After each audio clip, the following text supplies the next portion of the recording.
va donc commencer cette table ronde sur le thème de l'intelligence artificielle. Peut-elle révolutionner le grand âge? Donc, nous aurons le plaisir d'accueillir Stéphanie Talbot, qui est directrice de l'autonomie à l'ARS Île-de-France. Bonjour Stéphanie. Claire Davy, qui est chef du département gériatrie à la PHP. Renaud Coupry, qui est délégué régional FEAP Île-de-France. Brigitte Vigroux, qui est présidente de l'URIOPS Île-de-France. Éric Clapier, qui représente la FHF. Bonjour Éric, il est en plus vice-président de Gérondif. Et Elsa Perlange, qui est directrice de l'action sociale de l'assurance retraite Île-de-France. Alors avant de commencer la table ronde, je vais vous poser une question. Qui utilise régulièrement l'intelligence artificielle? Levez la main. Alors, qui l'utilise à visée non professionnelle et qui l'utilise à visée professionnelle? Donc c'est plus à visée professionnelle. Alors moi, je lève la main pour tout aussi. Mais vous, personne n'a levé la main au niveau de la table ronde. Ah si, vous avez là, tous, d'accord. Donc c'est juste que j'ai... Ok. Alors effectivement, on utilise... J'avais déjà posé là, dans une autre réunion la question, mais c'était il y a 1 an ou 2 ans. Il y a beaucoup de moins de gens qui levaient la main. Donc on voit bien que l'intelligence artificielle rentre de plus en plus dans nos pratiques habituelles, à la fois pour du non professionnel, mais pour préparer des voyages et tout, mais surtout pour le professionnel. Et donc il y a toujours une inquiétude, peut-être, qui se dit est-ce que ça va remplacer les docteurs, est-ce que ça va remplacer des administratifs, est-ce que ou pas. Et donc c'est un peu ça dont on va parler. Et donc je vais poser une première question à Claire et à Elsa. Dans vos structures, donc APHP, assurance retraite, comment vous percevez concrètement aujourd'hui l'apport de l'intelligence artificielle? Alors, qui veut commencer? Claire? Alors peut-être, oui, je ne vais pas répondre directement à la question, mais je vais vous dire déjà comment on fait et comment on y réfléchit. Il y a 1 an et demi, on a recensé à peu près 300 initiatives liées à l'IA, d'où l'urgence de bâtir une feuille de route pour avoir un usage et une réflexion sur l'IA qui soit structurée et sécurisée. Et quand on a analysé les cas d'usage, on en a une partie qui est liée aux soins et une partie qui est plutôt liée aux tâches administratives. Donc on a structuré 2 pôles de réflexion. Juste pour votre information sur la partie liée aux soins, 80% des projets sont liés à l'imagerie, avec des résultats intéressants pour le dépistage, le diagnostic, par exemple la détection des fractures osseuses, le repérage d'anomalies en endoscopie, qui peut être utile en fin de journée quand la vigilance retombe un peu, donc des outils de soutien. Et puis, ce qui revient du côté des tâches administratives, c'est le compte-rendu, sans surprise. Voilà, donc on réfléchit à ce cadre avec quand même quelques prérequis qu'il faut embarquer tout le temps. C'est d'abord donc celui de l'utilité du test, donc texte, expérimentation, ça on est un peu armé parce qu'il y a une habitude de recherche quand même au CHU. Un aspect qui est extrêmement important à embarquer, qui est la soutenabilité économique. Ce sont des modèles fragiles. Et ça, c'est plus difficile à évaluer. Et puis, on embarque une dimension éthique et une dimension environnementale. Donc, bon, une fois qu'on dit ça, on est sur des projets, on structure. Mais tout le monde utilise l'IA, vous venez de le dire. Et la frontière personnelle, professionnelle, usage, pas usage, est compliquée pour nos administrations. Donc, on n'empêchera pas quelqu'un de faire une note avec ChatGPT, on n'est pas derrière lui. Donc, ce qui comptait, c'est aussi de parler au plus grand nombre et donc de créer au moins quelques outils. Donc, on travaille sur une charte de sensibilisation à l'usage de l'IA générative, notamment. Pourquoi, comment, dans quel cadre. Une note sur les impacts environnementaux et comment les réduire. Ça, on le voit chez les plus jeunes. Parfois, juste Google, c'est bien, en fait. Pas obligé de poser des petites questions. Donc, comment on fait un prompt, pourquoi on le fait, etc. et puis un MOOC de sensibilisation à l'ensemble des agents. Donc voilà, on voit qu'il faut qu'on concilie deux choses, la super expertise, enfin, vraiment avec un objectif recherche, et la vie quotidienne. Merci. Elsa ? Alors, à l'assurance retraite, alors ce sujet, il est complexe parce qu'on peut vite tomber dans les évidences, les points convenus dont on parle à chaque fois. C'est compliqué, enfin. Et puis, quand je vois le nombre de personnes qui l'utilisent ici, je me dis qu'on se pose tous à peu près les mêmes questions en ce moment.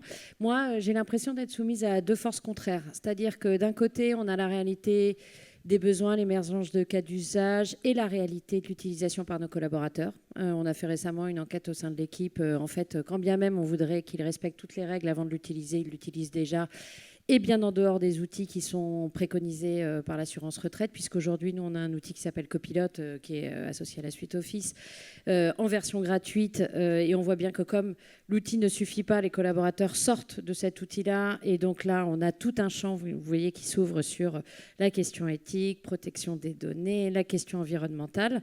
Et donc... ces deux forces contraires, il faut arriver à les associer entre elles, puisqu'il y a la réalité d'un univers professionnel dans lequel on travaille, mais aussi la réalité du bénéfice que ça apporte. Moi, j'imagine que vous avez ces pratiques-là aussi. Moi, ça a soulagé considérablement ma lecture des rapports et autres études, dans la possibilité, évidemment, d'avoir des synthèses très rapides pour pouvoir en connaître la substantifique moelle. Ça, c'est du côté de l'interne et de la possibilité que ça apporte. Et moi, c'est mon absolue priorité, c'est décharger sur des tâches administratives et répétitives pour laisser plus de temps sur la partie d'accompagnement des publics et des opérateurs. Ça, c'est la vision idéale du sujet, puisque passer du temps dans la gestion de l'analyse des bilans, à la lecture près de chaque bilan, on a 101 centres sociaux conventionnés, on doit lire 100 dossiers de chaque année. Je ne pense pas que ce soit la valeur ajoutée la plus forte qu'on ait à cet endroit-là, dans vraiment sortir la substantifique moelle des dossiers. Donc il y a cette partie d'allègement administratif pour pouvoir consacrer plus de temps à la partie d'accompagnement des projets. Ça, c'est la version idéale. Après, il faut l'outillage qui va avec. On a un vrai sujet aussi sur ces deux forces contraires. Ça fait moi, je crois beaucoup à la valeur des données, notamment sur le repérage des fragilités. La base de données retraite, vous imaginez, hein, on a une base de données hyper puissante puisqu'on a tous les retraités franciliens en base. Donc on a une capacité et on connaît les événements qui sont très liés à des événements de vie qui vont être des moments de passerelle importants. Le moment du passage en retraite, le moment potentiel du décès du conjoint, le moment où survient un risque de maladie, le passage de l'habitat historique vers un habitat intermédiaire, bref, tous ces moments-là, et nous on a cette information-là en base par définition, puisque pension de réversion veut dire décès du conjoint, enfin on a des moyens de repérage. Donc on a des moyens prédictifs en fait pour pouvoir poser de l'analyse et avoir une démarche proactive vis-à-vis de nos retraités pour pouvoir servir un droit ou les informer en action sociale du droit auquel ils pourraient être éligibles. Ça, c'est l'idéal. Mais la difficulté qu'on a aussi aujourd'hui, c'est nos DSI. J'espère que ce n'est pas filmé, moi aussi. Mais c'est un point de tension qui est important aussi. C'est-à-dire qu'à l'interne, nous, ça fait à peu près 2 ans qu'on essaie de mettre en place un modèle prédictif avec Allogia pour pouvoir l'intégrer à l'analyse et à l'étude de notre base de données pour sortir en fait les profils types qui seraient éligibles à notre action sociale. Ça fait 2 ans que j'ai les services informatiques, les services sécurité informatique qui me disent non, non, non, sans autre forme de retour. Et je suis contrainte par cette règle-là pour pouvoir passer l'étape d'après. Donc ça aussi, c'est comment en interne, finalement, on garde la capacité d'expérimentation qui est centrale, tout en gardant la capacité de contrôle et de maîtrise des risques et qui, du coup, là aussi, on fait face à des forces contraires. En revanche, ce qui est hyper positif, c'est qu'on a par ailleurs, nous, des dispositifs en faveur de soutien à l'innovation. On a 2 dispositifs annuels. Un dispositif qui est national qui s'appelle le Vivalab, où toutes les entreprises, start-up, structures du champ de l'ESS peuvent candidater pour proposer des projets qui apportent un service, une solution nouvelle dans le champ des seniors autonomes. Et on a nous-mêmes un appel à projet. Évidemment, là, on soutient autant que possible tous les projets qui ont vocation à développer des cas d'usage, des modèles expérimentaux, nouveaux, différents, puisque là, ce n'est pas nous qui sommes responsables de la technologie, entre guillemets, puisqu'on soutient et on apporte un financement. Donc là, c'est un vrai vivier aussi pour pouvoir identifier des projets dont la possibilité de passer à l'échelle à un moment donné pour pouvoir s'ouvrir plus largement. Mais voilà, j'imagine que je vous raconte rien de très différent de ce que vous ne connaissez vous tous dans vos structures. Et voilà, et en fait, vraiment, c'est cette question de mise en dialogue au sein des institutions de l'ensemble des parties prenantes pour trouver finalement, parce que l'arbitrage qui passe par la direction générale, elle n'est pas raisonnable. Vu la densité des projets qui vont émerger au fil du temps, il faut qu'on arrive à trouver aussi la comitologie à l'interne qui permette de se dire. Et je préciserai, parce que moi je représente la CNAV sous le volet action sociale, évidemment, vous l'imaginez, les perspectives démentielles qu'il y a sur le volet retraite, il y a des études qui sont en cours, qui sont très nombreuses, sur le volet de l'ASPA, sur le volet... Moi, mon sujet, et c'est le cas du directeur retraite avec lequel on travaille, le sujet central, il est la question du non-recours aujourd'hui. On a un taux de non-recours qui est encore très élevé pour des droits qui ont été acquis. Et ça, vraiment, là aussi, on a des modèles prédictifs à penser qui sont très intéressants. Merci beaucoup. Effectivement, je trouve super intéressant le fait d'avoir toutes ces données dans les bases et de pouvoir repérer les moments de passage à risque de perte d'autonomie. Ça serait vraiment super intéressant de pouvoir travailler sur ces modèles avec l'intelligence artificielle. Eric, les usages prometteurs de l'IA pour la prise en charge dans vos structures, donc la FHF. Alors, c'est pas simple de passer après ces deux dames parce qu'elles ont à peu près tout dit. Et pourtant, vous aviez préparé. Hein. C'est quelque chose. Alors, j'ai à la main un téléphone, un smartphone. Qui va parler à ta place, alors, c'est non, ça mais il y a moins de 20 ans, on n'avait pas ça. Et on se disait à l'époque, on verra bien, et maintenant, personne ne s'en passe. Et je viens de monter dans un avion et je connaissais le pilote, et il m'a dit, ce qu'on a dans le téléphone, c'est beaucoup plus costaud que ce qu'on a dans un Boeing 777. Exactement. Donc, clairement... clairement, mais ça marche quand même, le Boeing 777, hein, mais 10 fois moins de mémoire et de puissance que votre téléphone. C'est pour ça que je suis monté dans un Boeing. C'était un Boeing, là. Hein. Bon, à l'évidence, les perspectives liées à la scientifique, technique, organisationnelle, liées à la mise en œuvre, ou en tout cas liées à l'intelligence artificielle, sont considérables. Et en tout cas, on imagine vraiment voire même des progrès hein, pour tous ces domaines. Pour autant, à court terme, son utilité, et ça a été dit précédemment, c'est pour ça que je vais aller très vite, hein, de fait, c'est clairement gagner du temps. Gagner du temps et gagner notamment du temps dans les tâches administratives pour nos équipes. Ça, c'est un sujet qui me semble évident. Alors, ça a été dit, hein, l'automatisation des tâches simples, le courrier, les comptes rendus, les classements, les saisies...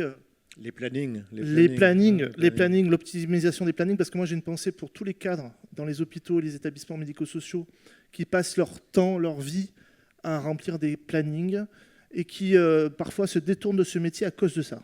Et donc c'est un sujet majeur que de pouvoir être aidé aussi de ce point de vue-là pour être au plus proche de leurs équipes et des patients et des résidents. C'est quelque chose qui me semble évident. La simplification des admissions, parce que les dossiers d'admission, etc., c'est complexe. C'est parfois des enjeux aussi financiers quand c'est mal fait. Et donc, clairement, pour nous, c'est un sujet. Puis l'aide au suivi clinique hein, pour les médecins. Les dossiers s'en trouveront certainement améliorés ou en tout cas facilités dans leur usage. Donc, clairement, on a des perspectives qui sont immédiates hein, sur des sujets comme ceux-là, pour nos personnels administratifs, voire même d'encadrement dans les soins. Et puis, ça a été dit aussi, il y a quand même un sujet de contraintes. Contraintes qui sont liées à nos fonctionnements. Notamment, alors moi je ne peux parler qu'à l'aune de ce que je connais, c'est-à-dire les hôpitaux et les établissements publics médico-sociaux, mais on a des infrastructures informatiques dans nos établissements, particulièrement dans les hôpitaux qui sont fragiles, extrêmement complexes, avec une myriade d'applicatifs métiers plus ou moins interfacés, complexes. Ça va aussi des données patients, des données financières, toute la vie de nos personnels aussi, quelque part. Enfin, sur support informatique, on a tout. Et clairement, on est dans un contexte financier compliqué. On n'a même pas encore de budget, j'espère qu'on l'aura d'ici la fin de l'année, mais c'est un sujet, et dans nos hôpitaux, on n'a pas forcément la ressource pour déployer déjà des outils existants. Alors l'IA, c'est une question qui se pose, d'autant que, je vous le dis, la priorité donnée en ce moment, c'est la cybersécurité. Moi, je ne sais pas si vous avez lu cette information, mais elle m'a saisi, moi, récemment. C'était, on a entendu parler, enfin en tout cas, ça a été indiqué, une IA était à l'origine d'un piratage informatique majeur. Donc des pirates ont utilisé une IA pour lancer et la décliner intégralement sans usage humain, enfin sans recours humain. Ça, c'était mission impossible, ça. Hein. Donc clairement, l'IA, c'est une solution, mais ça peut aussi être un problème pour nos établissements, manifestement. Parce qu'il y a un sujet majeur pour nous, c'est la protection des données patients, évidemment. Alors, on a quand même quelques initiatives d'ores et déjà en Ile-de-France pour les adhérents de la FHF Ile-de-France. Je précise tout de même que je suis retourné à l'hôpital et que j'ai dans le public, il y a Damien Hugo qui m'a succédé à la FHF Ile-de-France, je le salue. Mais c'est bien aussi d'être de retour sur le terrain. Alors, je représente la FHF au titre de la vice-présidence du Girondif, mais je le dis, c'est important. Et donc les initiatives, moi je peux notamment donner l'exemple d'un groupe d'EHPAD qui forme tous ses cadres, toute son équipe de direction à l'IA pour les aider au quotidien, pour qu'ils gagnent du temps, pour qu'ils puissent se consacrer à leurs agents, à leurs équipes. Et donc c'est volontaire. Et plusieurs établissements du Val-de-Marne vont suivre cet exemple qui me semble être le bon. C'est vrai qu'on se pose tout le monde le fait en catimini quelque part, hein, utiliser l'IA. Et là, clairement, c'est affiché et ils vont être formés pour le faire bien. Et puis tout ça intervient. Là, j'ai Mme Talbot qui est à côté, qui est pas très loin de moi. On en a parlé dans le cadre notamment de Perfepad. C'est le sujet comment on gagne en performance dans les établissements médico-sociaux. L'IA est venue sur la table, hein, clairement, à travers notamment une meilleure efficacité de la gestion de nos établissements, au bénéfice évidemment de leur soutenabilité économique, hein, parce que c'est un sujet aussi qu'il faut savoir traiter. Puis la position de la FHF Ile-de-France, c'est une position je pense, de Ile-de-France, mais surtout de la FHF, en fait, pour dire les choses.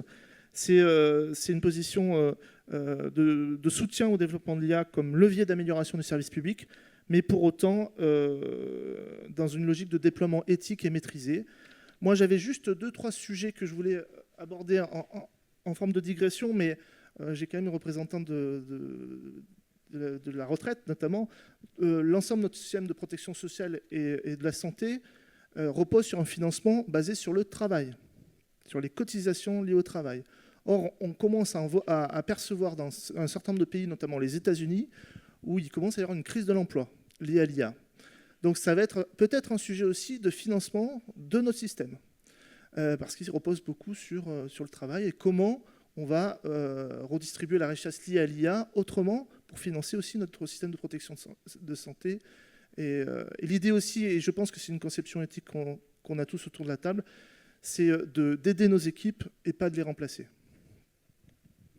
Merci beaucoup.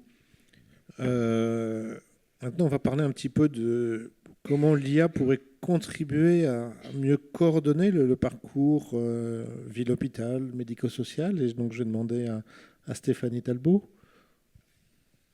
pour l'ARS Île-de-France. Bonjour, merci. L'IA, en fait, pour moi, je vais juste, avant de répondre à la question, peut-être distinguer 2 points.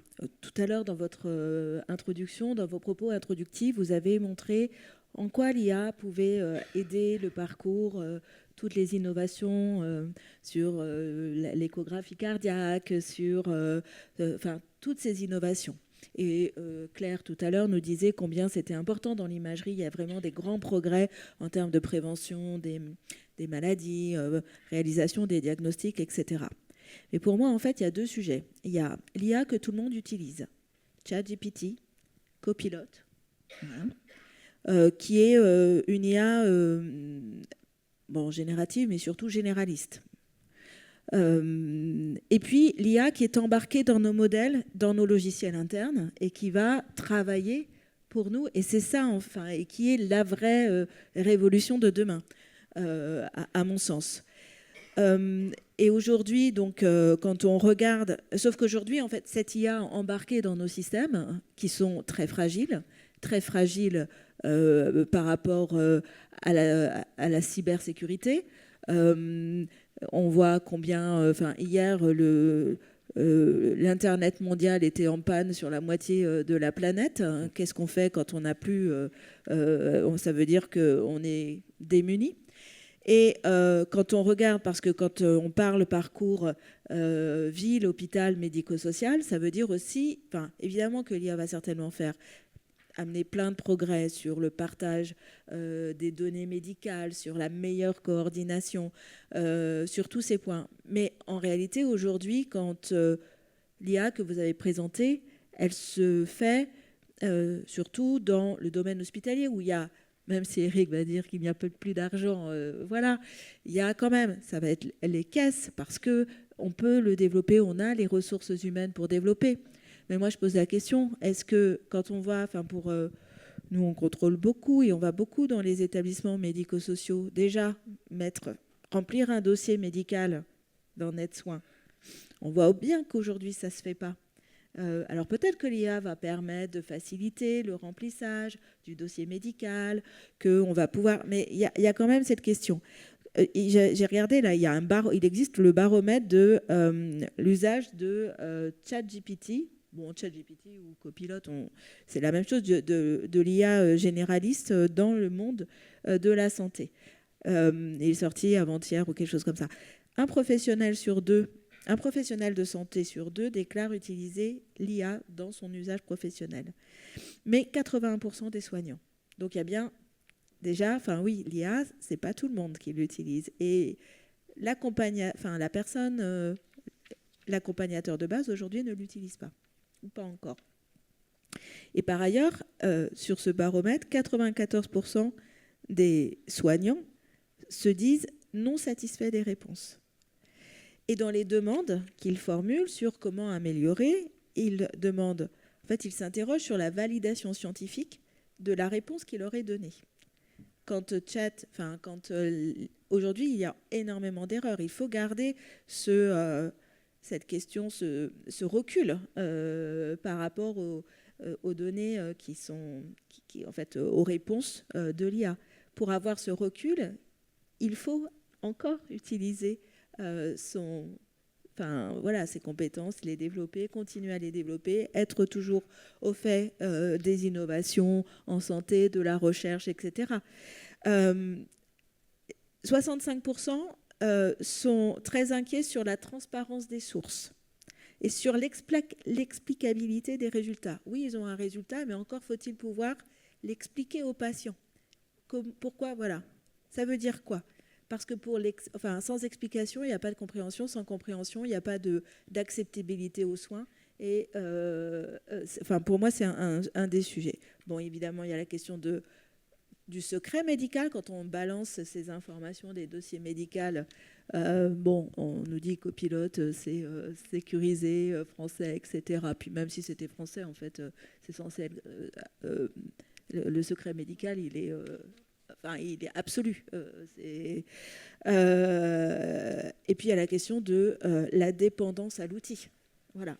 Et donc, est-ce que l'IA va contribuer à mieux coordonner le parcours hôpital, ville, médico-social ? Oui, évidemment, probablement, parce que on voit bien que l'ensemble des institutions, des professionnels, des partis, tout le monde travaille aujourd'hui à développer les usages. Voilà. Est-ce qu'on pourra mieux parler entre personnes accompagnant ? Parce qu'en fait, une personne âgée, c'est pas qu'un soignant, c'est une équipe médicale, paramédicale, accompagnatrice, sociale qui tourne autour d'elle. Voilà. Est-ce que tout le monde pourra suivre à la même cadence ?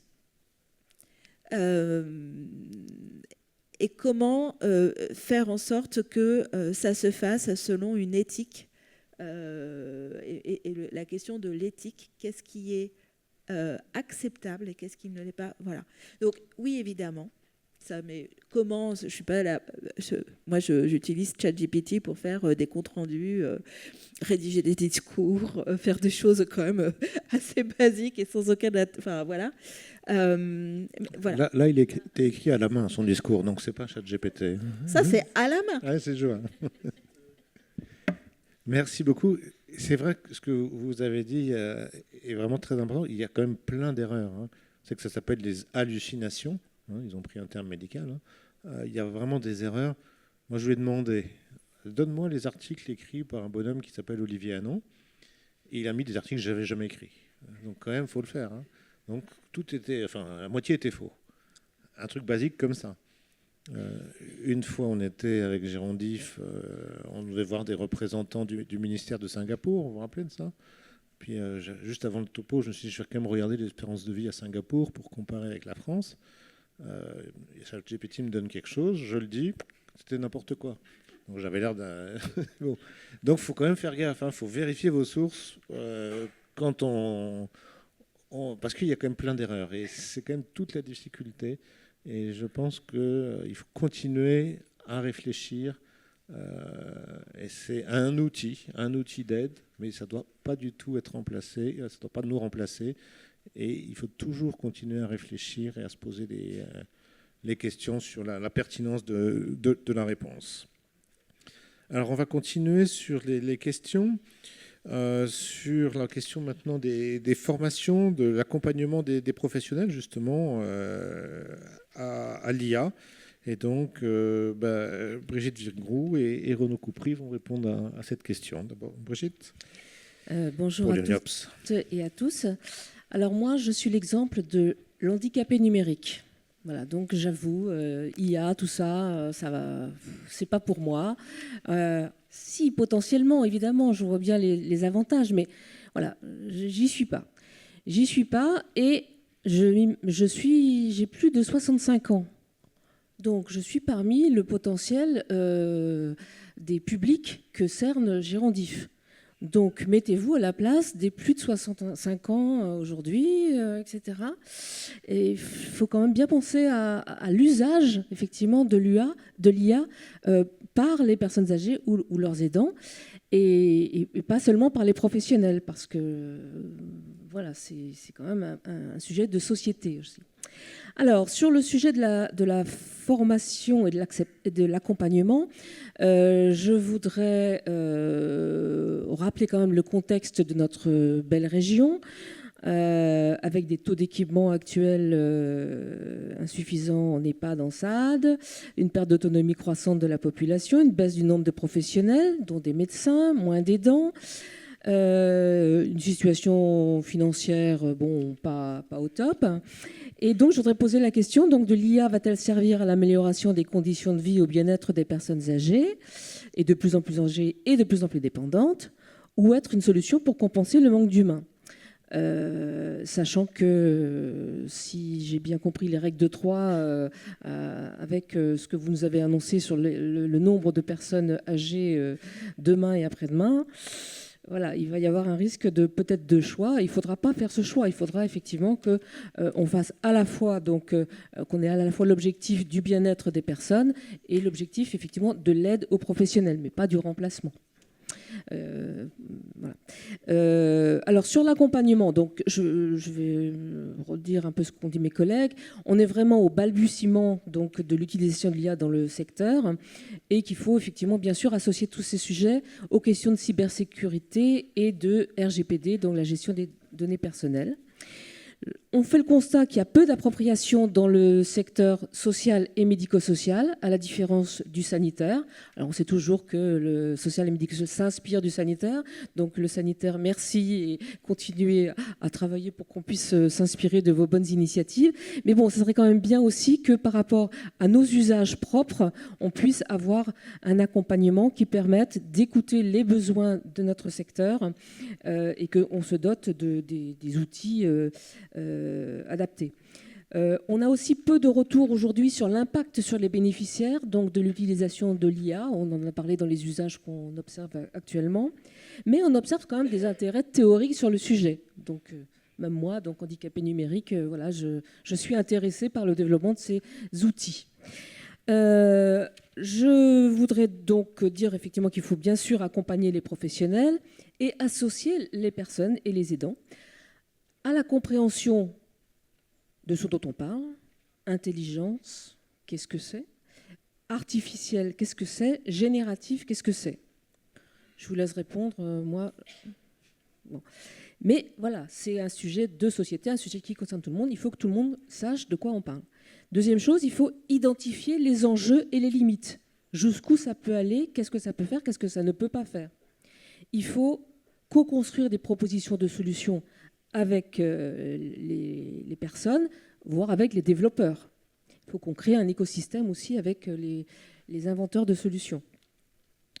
Je dirais même que si on inventait des solutions franco-françaises ou européennes, ce serait peut-être mieux que celles des États-Unis, mais ça n'importe que moi. Voilà.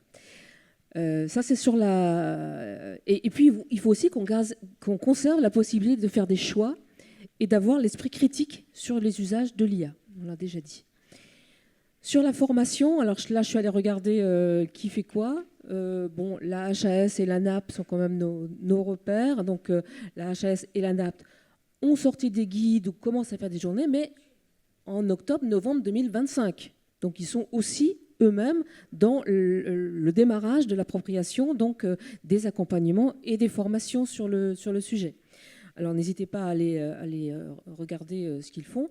Et je ne peux pas m'empêcher de citer l'acronyme qu'utilise la HAS dans son guide pédagogique. Elle parle de AVEC.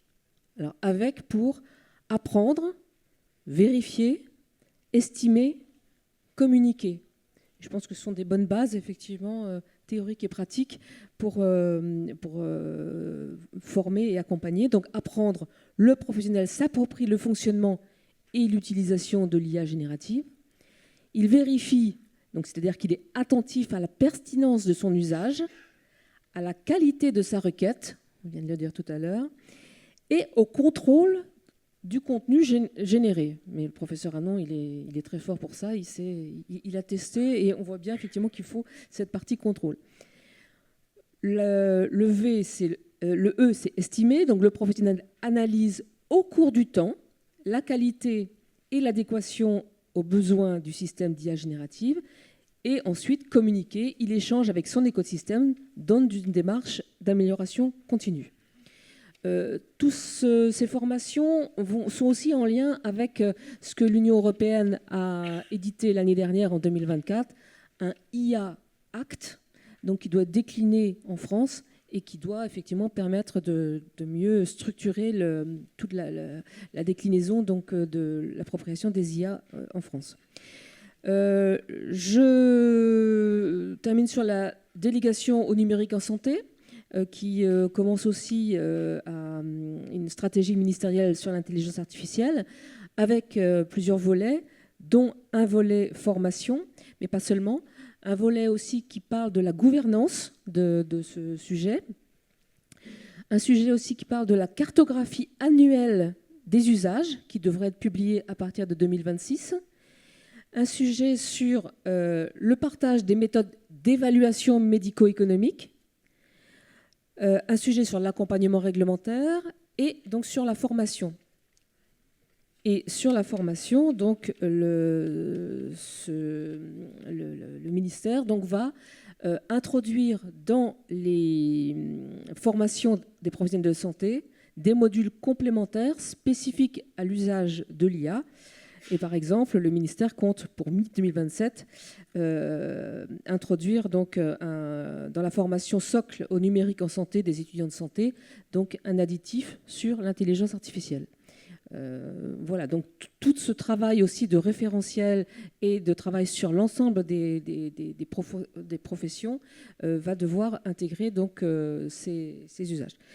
Je termine pour dire que donc, tous les organismes de formation maintenant vont devoir intégrer ces propositions d'accompagnement et de formation, tant en formation initiale qu'en formation continue, et qu'il faudra former tous les acteurs, du soignant aux décideurs, y compris les membres du conseil d'administration de structures, et pour dire que l'URIOPS Île-de-France a commencé effectivement à proposer dans son catalogue des formations. Allez, j'allais dire que je termine, mais après, il faut financer tout ça. Mais bon, ça, tout le monde le sait, mais c'est mieux de le rappeler. Renaud Coupry, donc pour la FEAP, des commentaires sur la formation aussi? Oui, alors des commentaires sur la formation et puis une réflexion un peu plus générale. Sur la formation, il se trouve que dans mes engagements, je préside une association qui gère plusieurs cursus de formation dans les métiers du soin et du médico-social.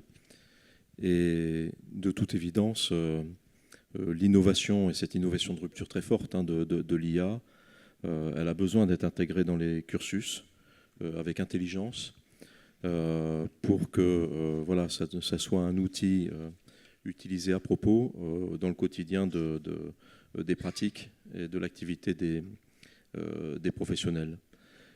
Mais par rapport à cela, je voudrais peut-être faire deux réflexions.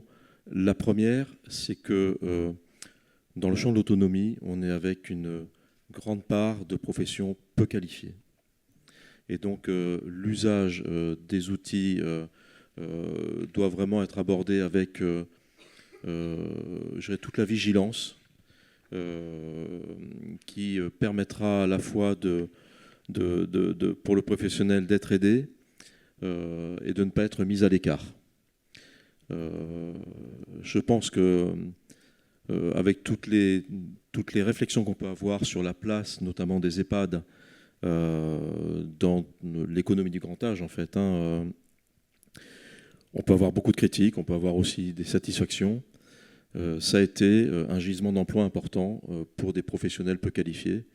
Et ça fait partie des points d'attention que l'on peut avoir, de rester toujours solidaire de ceux qui sont dans les situations peut-être plus vulnérables ou avec moins de facilité.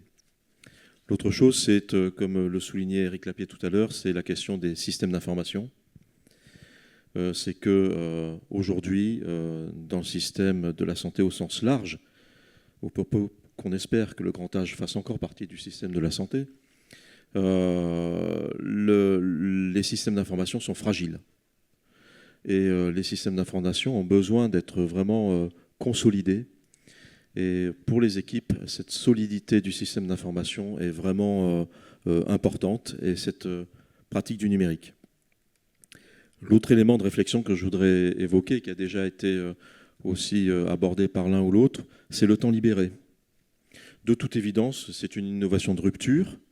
Et le temps libéré, en tout cas, il va y avoir une transformation profonde aussi du lien au travail. Ce temps libéré, à quoi va-t-il servir ? Voilà. À quoi va-t-il servir ? Est-ce qu'on va se retrouver, comme disait Chateaubriand, avec un jeune humain désoccupé ? Et je pense que ça nous amène à repenser à la place de l'innovation technologique, qui n'est qu'un outil, et ce n'est pas la fin. Or, aujourd'hui, on parle beaucoup d'IA comme étant un petit peu, je dirais, presque un sujet d'hypnose. Il y a peut-être de bonnes raisons de s'intéresser à l'IA et peut-être de mauvaises, en tout cas des illusions. Et je pense qu'il faut bien se remémorer que dans notre pacte civique, et dans notre pacte républicain, il y a un jeu de solidarité vis-à-vis des personnes qui sont en situation de fragilité, de la perte d'autonomie. Je veux dire, le handicap aussi, à d'autres égards, même si ce n'est pas tout à fait dans notre radar aujourd'hui.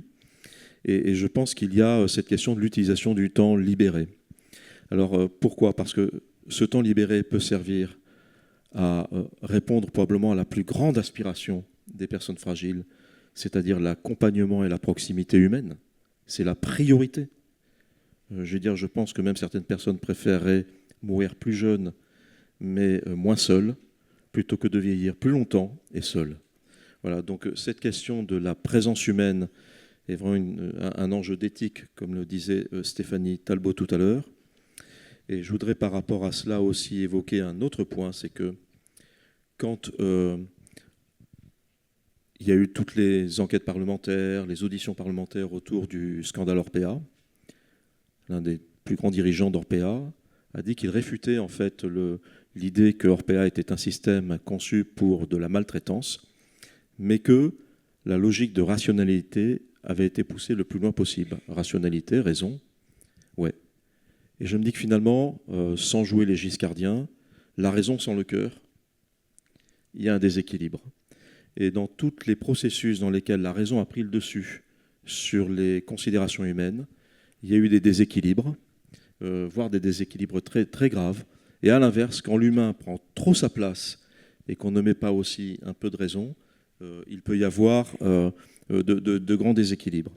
La dernière chose, c'est de dire que dans cette question du temps libéré pour les professionnels, il y aura bien évidemment un équilibre à trouver parce que des gestionnaires auront naturellement la tentation de l'efficience socio-économique. Et aujourd'hui, avec le tsunami gris, et avec aussi cette crise des finances publiques et plus globalement cette crise des rémunérations, ou des moyens dont disposent les citoyens et les personnes, l'accessibilité financière aux solutions du grand âge peut se poser. C'est-à-dire si l'IA permet de rendre plus accessibles des solutions d'accompagnement de l'autonomie par des gains de productivité, etc., ça peut être intéressant. Si ça vient pour redonner en fait un levier de marge financière et de profit, là je pense qu'il y a un vrai risque.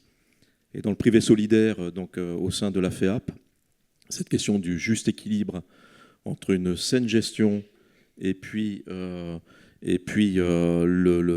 solidarité humaine est vraiment au cœur, comme dans d'autres, notamment je pense au secteur public, et puis dans certains privés qui sont aussi avec cette préoccupation ancrée au cœur, mais c'est vraiment une priorité majeure. Merci beaucoup. On va redonner la parole peut-être à Claire pour... on n'a pas parlé encore d'évaluation médico-économique. Oui, enfin, Renaud Coupré vient quelque part de nous en parler, Oui. en mettant en avant la prudence qu'il faut avoir. Et moi, on va raisonner vraiment sur cette prudence, parce que l'IA, il y a un flou. C'est de l'IA, c'est pas de l'IA, c'est le goût de l'IA. Bon.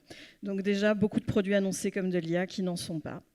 Il faut garder une idée de sobriété dans notre usage de l'IA. Parfois, on a juste besoin d'une capacité à automatiser des données, des tâches, mais ce n'est pas vraiment de l'IA. Clairement, l'IA ne résout pas tout. Si c'est le bazar, si nos parcours ne sont pas coordonnés, si nos cultures professionnelles ne dialoguent pas, on nous a beaucoup montré tout un tas d'outils censés résoudre tous nos problèmes de rupture de parcours, etc. Mais on s'aperçoit que si on n'a pas fait ce gros travail préparatoire d'interroger les processus, de réunir nos cultures, de réunir nos intelligences humaines, bien l'outil ne fonctionne pas. Alors, on renvoie vers des problèmes d'interopérabilité. Souvent, c'est plus profond que ça. Donc, voilà, méfiance sur les promesses.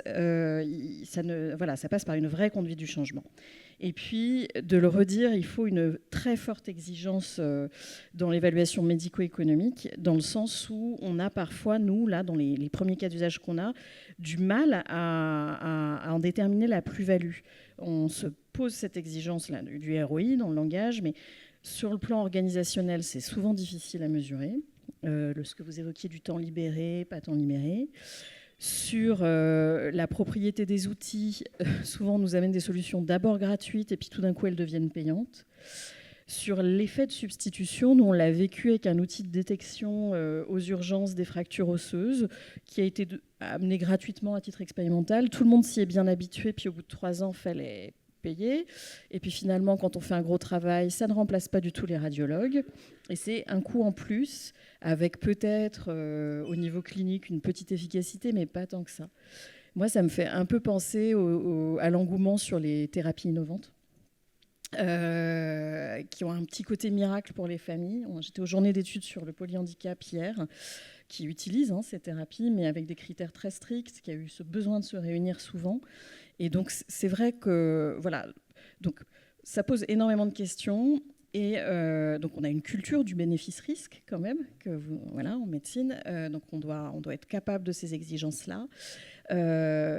Mais j'entends qu'il faut... enfin, vous évoquiez le secteur de la santé. C'est le secteur de la santé médico-sociale. C'est vraiment tous ensemble. Il faut pas nous séparer, clairement. On a besoin d'être ensemble, vraiment. Et il faut emmener les particularités liées au public âgé. Il faut embarquer les aidants, les premiers concernés. Et donc, pour faire ces évaluations médico-économiques, vous me voyez venir, on a besoin de quoi ? Eh bien, du gérondif. Donc, on compte sur vous. Merci beaucoup. Et effectivement, ce que disait Renaud, hein, ça libère du temps, mais comment on va utiliser ce temps libéré ? Je redonne la parole à Stéphanie, qui a un peu déjà abordé, mais pour redétailler le risque des inégalités, des gens qui vont pouvoir bénéficier, d'autres pas, public, privé, certains territoires risques, d'autres territoires. Comment on fait pour éviter ce risque qui peut poser un problème sur le plan éthique, que tout le monde n'ait pas accès à la même technologie ? Oui.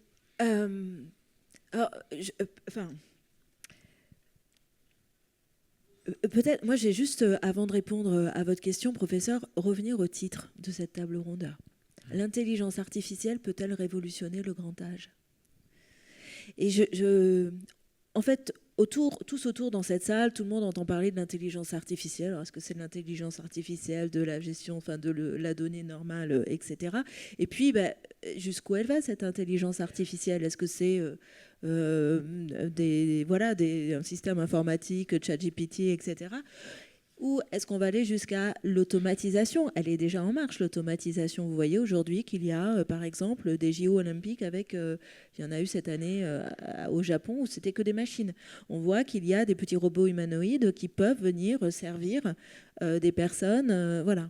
Et moi, je pense que aujourd'hui, et ce qui était par le passé de la science-fiction, irréaliste, peut-être, on s'imaginait...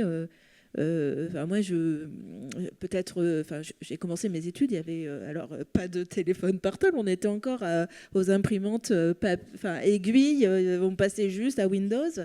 Et donc aujourd'hui, on imagine, on voit ça, et donc on s'aperçoit que ça s'accélère, que ça va extrêmement vite.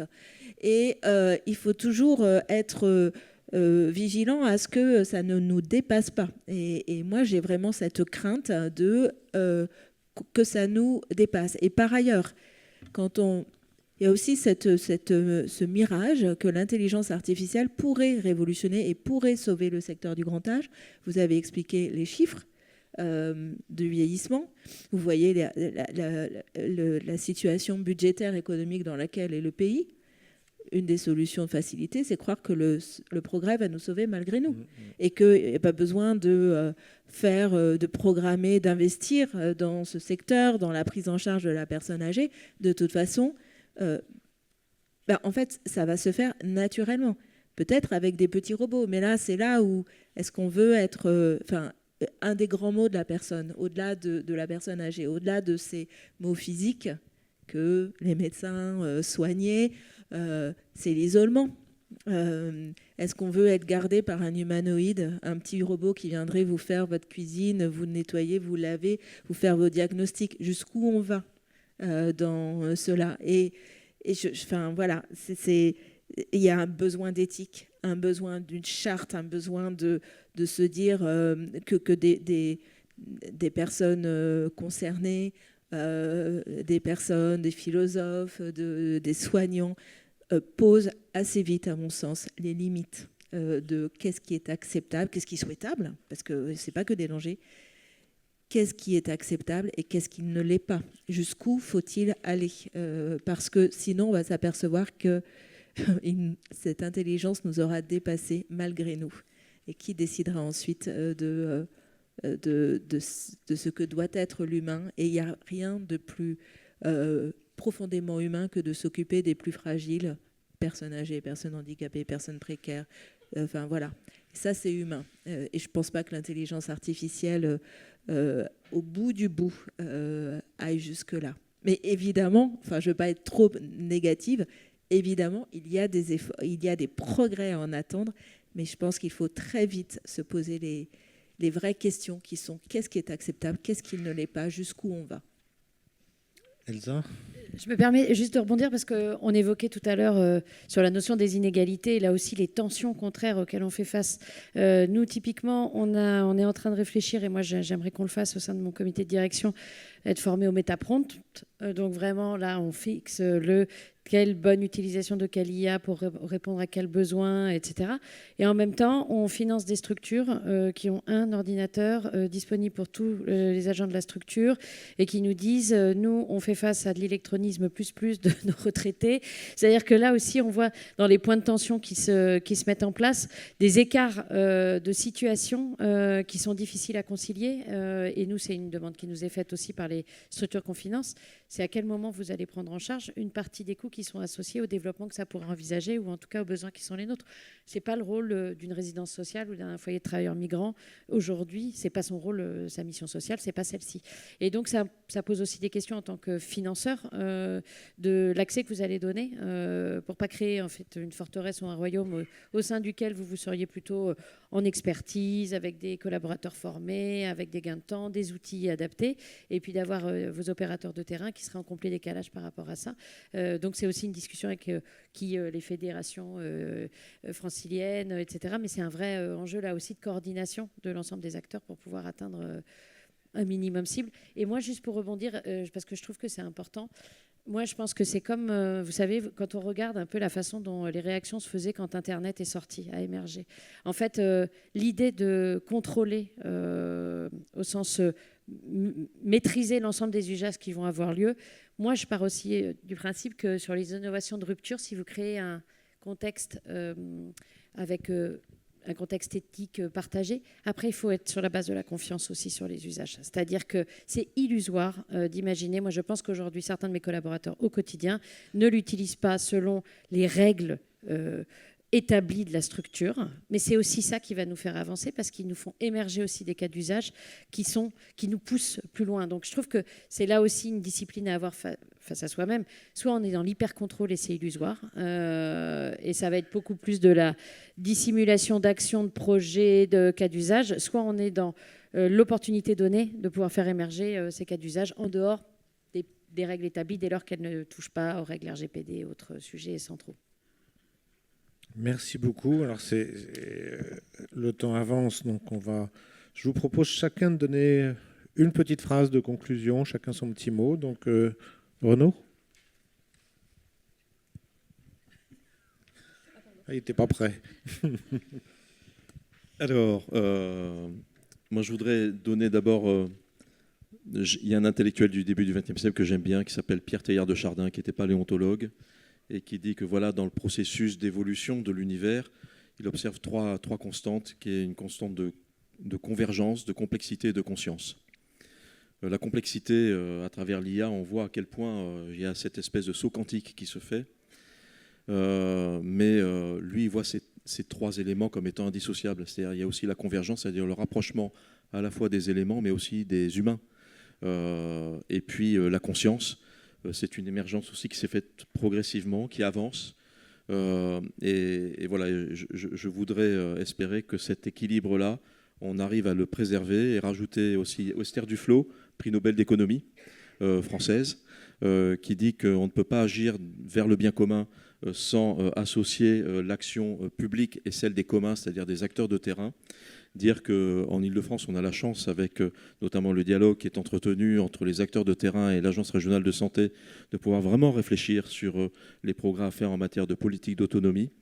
Et que ça me paraît vraiment important, là aussi, que l'IA nous aide à améliorer l'accès aux droits, l'accès au réseau de solidarité et l'accès aux soins.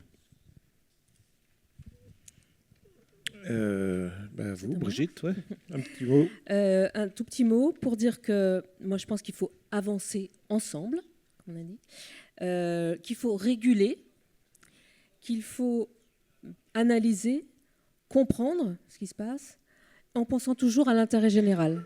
Et en l'occurrence pour nous dans notre secteur, donc aux personnes les plus vulnérables, et que l'utilité sociale et l'intérêt général priment. Et puis Tu as cité un philosophe. Moi, je cite un auteur de BD, Enki Bilal. Vous connaissez? Et son dernier, c'est Bug. Donc, c'est sa réflexion sur une anticipation, donc sur un risque de chaos. Au cas où, dans le scénario de la planète plongée dans un chaos irréversible car privée de données numériques. Donc voilà, donc ça. Et je vais citer un autre penseur, c'est Edgar Morin, qui dit que le pire n'est jamais sûr. Donc travaillons ensemble à ce qu'effectivement on ne dépende pas de ces données numériques à 100% et que l'humain reste effectivement le cœur de la réflexion en la matière. Merci beaucoup, Claire. Un mot, c'est l'exigence. Voilà. Il faut qu'on soit très exigeant sur ce qu'on attend de l'IA. Et ne jamais oublier, même si c'est une rupture, même si ça reste un moyen, et de toute façon, ça ne remplace pas notre réflexion sur nos objectifs, qui ne peut être que collective. Voilà. Et puis, il faut de la compétence, à nouveau, gérondif. Ah oui, Stéphanie. Moi, je pense, enfin, c'est un progrès. Il faut quand même garder confiance dans l'avenir. On a vu les révolutions technologiques passer. C'est le progrès, c'est là où on va aller. Mais il y a juste ne pas oublier que nous sommes des hommes et des femmes et que nous ne sommes pas des machines. Et donc, il faut solliciter le progrès, l'accompagner. Mais également se poser les questions éthiques. Et je pense que c'est maintenant, que ce n'est pas un mirage et que ce n'est pas ce qui va sauver la France et ce n'est pas ce qui va nous permettre d'accompagner ce tsunami gris qu'on redoute tous. Merci beaucoup, Elsa. Bon, moi, je terminerai aussi sur une note très enthousiaste. Je trouve que c'est un super défi devant nous, qui nous oblige à tous nous réinterroger sur nos pratiques, nos façons de faire. Et moi, je suis très soucieuse de rester très collée aux valeurs de la sécurité sociale, sur l'universalisme, l'équité, la solidarité, qui sont des points d'ancrage très forts. Et quand on a ces piliers-là qui sont inscrits, globalement, on ne peut pas trop faire d'erreurs majeures, en tout cas, quand on les porte dans son quotidien et dans son activité. Merci. Eric. Alors, moi, je vais reprendre aussi un grand économiste qui s'appelle Schumpeter. On en parle beaucoup en ce moment avec l'IA, parce que c'est la fameuse destruction créatrice, avec une révolution qui semble un peu là-dedans, c'est-à-dire on remet tout à plat et pourquoi pas, mais le tout, c'est de ne pas perdre. Ce qui fait la force de la prise en charge des personnes âgées, c'est la relation humaine. Et je suis absolument d'accord avec aussi bien Stéphanie Talbot que Renaud Coupry. Si on manque ce coche-là, on aura tout perdu. Mais c'est quand même des belles perspectives aussi. Écoutez, merci beaucoup à vous tous. C'était vraiment super riche.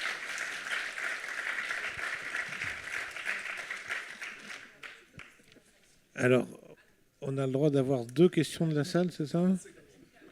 Ah oui, non, t'as pas fini encore. Alors, professeur Jean Mariani. Ah ben, il était là, dommage. Bon. Non, mais c'est pas grave, au fond, c'est pas. Chacun son tour, de toute façon, vous parlerez. Je voudrais brièvement attirer l'attention du fait sur le titre, c'est l'intelligence artificielle peut-elle révolutionner le grand âge? Et l'intelligence artificielle est un outil merveilleux à condition qu'on l'utilise avec des limites, en particulier l'éthique. Et il existe un mouvement qui préexistait à l'intelligence artificielle, mais qui s'est jeté sur lui comme une ressource supplémentaire pour défendre son idée, c'est le mouvement transhumaniste. Le mouvement transhumaniste est issu des libertariens américains de la côte Est en particulier, dont les exemples les plus connus sont Peter Thiel ou même Elon Musk ou d'autres. Et c'est un mouvement, mais ce mouvement se propage dans le monde, y compris en France, où il y a un mouvement transhumaniste français.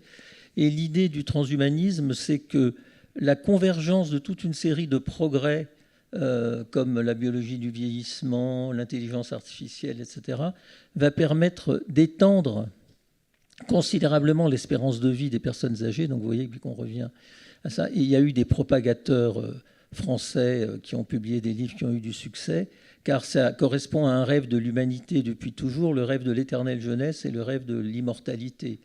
Et je crois qu'il faut, et d'aucuns, dont moi-même, ont écrit un livre sur ce sujet, il faut démythifier cette idée.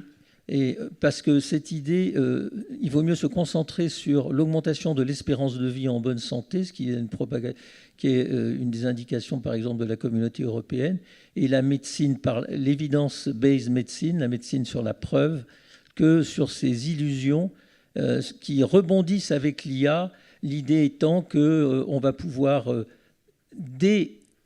supprimer le corps humain d'une certaine manière et avoir dans ces extrêmes un cerveau sauvegardé sur ordinateur, ce qui est des choses qui sont absolument impossibles. Mais je crois que ce danger existe et il faut y penser qu'il vaut mieux se consacrer à des choses plus à court terme et beaucoup plus importantes pour l'avenir de l'humanité que ce fantasme. Merci. Renaud veut réagir. Je vous remercie pour ces propos, d'autant plus que quand on a préparé la table ronde, j'avais évoqué la question du transhumanisme, et sans vouloir revenir à ma référence sur Pierre Teilhard de Chardin, dans la convergence complexité-conscience, lui-même s'est interrogé en fait sur les risques de transhumanisme, et en fait il a plutôt abordé les choses en disant que dans la marge de l'humanité et ses progrès, la convergence, c'est-à-dire en fait la solidarité, les liens plus étroits entre tous, seront probablement un de ces facteurs d'équilibre par rapport au progrès de la complexité, et puis en associant ça à la conscience. Et la preuve en est que de tous les êtres vivants, l'homme est celui qui s'est répandu le plus rapidement sur l'ensemble de la Terre, et qu'aujourd'hui, avec les progrès technologiques, c'est celui qui est le plus capable, en fait, de déclencher des mécanismes de solidarité en s'alertant, en fait, à une vitesse incroyable, en unissant son intelligence. Et donc, je pense qu'effectivement, ce sujet du transhumanisme est un point d'attention, mais j'ose croire, et je pense que c'est un peu la teneur de nos propos les uns les autres, que le pari de l'humain est la vraie des priorités. Merci beaucoup. Une dernière question, monsieur au fond.